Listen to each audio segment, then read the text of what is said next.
Okay, so this puzzle, we're putting it together. Yes. The fog is clearing. I'm starting to understand a little bit about what the selling price actually is, what influences it, how I can negotiate. We have another concept that's really of the utmost importance to understand that if you're part of deal school here, you're probably not that familiar with, which is this idea of market days supply.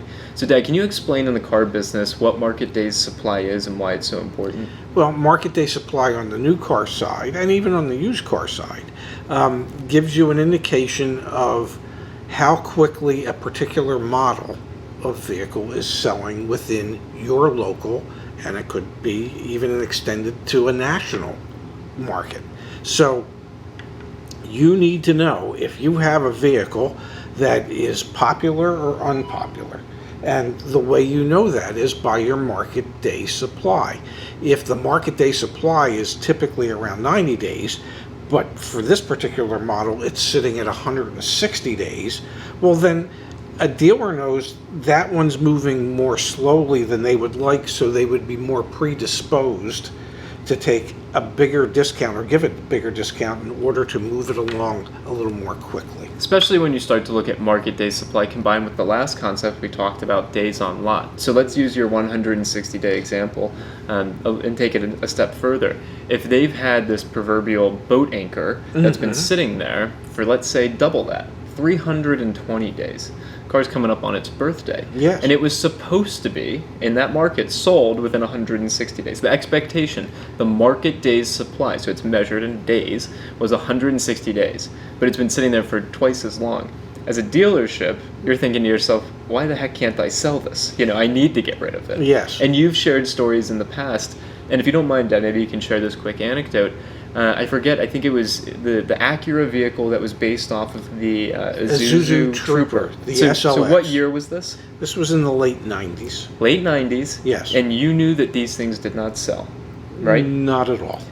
Boat anchors, costing you money. Yes. And you had a customer come in and say, hey, I might be interested in the SLX. Which had just arrived, and he made what he thought was a low ball offer. And in reality, it was a low ball offer. If I remember correctly, we were losing somewhere between $5,000 and $5,200 if we accepted his offer. In the late 90s. In the late 90s. That's a lot of money. To lose on a particular car deal.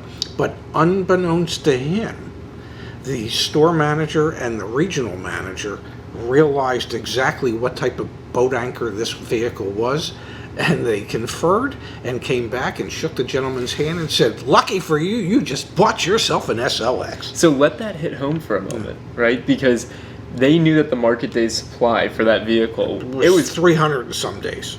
there were There were too many in the market based off of how much demand one there was too many. Exactly. Yeah. And so as a customer, as a car buyer, if you know what the market day supply is, and let's say it's 10, Yeah. good luck negotiating a car Yes. deal, right? But if it's 300, You got yourself a car go deal. negotiate a car deal. Yeah, it won't take much. And this is what's back in your market price report in the Your Auto Advocate dashboard. Yes. And this is the type of stuff that I don't think you're getting elsewhere from Deal School, but obviously you can see directly impacts how a manager would think and how they're thinking day to day. It impacts your ability to be able to negotiate a better deal. And if you think back to when we were talking about dealership operations and how salespeople, sales managers, F&I managers get compensated, and if you parallel that with the story you just shared with the SLX, that came out of your pocket. You sold a deal that you lost money. Yes. You lost gross margin for them. I paid Mr. Penske to work that day.